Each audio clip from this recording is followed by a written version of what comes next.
আসসালামু আলাইকুম। আজকে আমি বাইক চালাতে চালাতে আমি হাইওয়েতে চালাচ্ছিলাম। তো তারপরে আমি একটা গ্রামের ভিতরে ঢুকে গেছি, যেটা পাহাড়ি একটা এলাকা। এখানে অনেক উঁচু রাস্তা, আমরা পাহাড়ের সেই অনেক উঁচুতে ওঠার পরে আবার ঢালু দিয়ে নামছি। তো আমার চোখে সুন্দর বলতে কি, মানে আনকমন একটা জিনিস পড়লো। সেটা হচ্ছে যে চীনের নাগরিকদের কিভাবে তারা আর কি দাফন করে, মানে কবর যেটাকে আমরা বলি।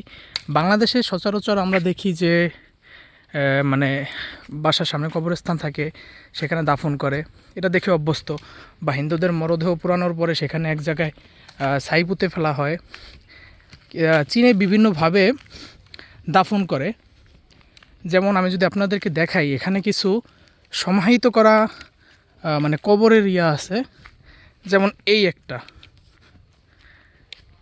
মানে এলাকাটা খুবই প্রত্যন্ত, আশেপাশে তেমন মানব মানে বসবাস কম। এই যে দেখেন, এই যে মানে লাশ এটার ভিতরে ঢুকিয়ে তারপরে কংক্রিট দিয়ে সিল করে দেওয়া হয়েছে। এই যে এই একটা আছে, ওই উপরে একটা ভেঙে গেছে, এই দিকে আছে, তারপরে সামনে আছে। আমি বাইক চালাচ্ছিলাম, তো আমি চারদিকে তাকানোর পরে আমি শুধুমাত্র ওই সব জিনিসগুলো দেখতেছিলাম। এই যে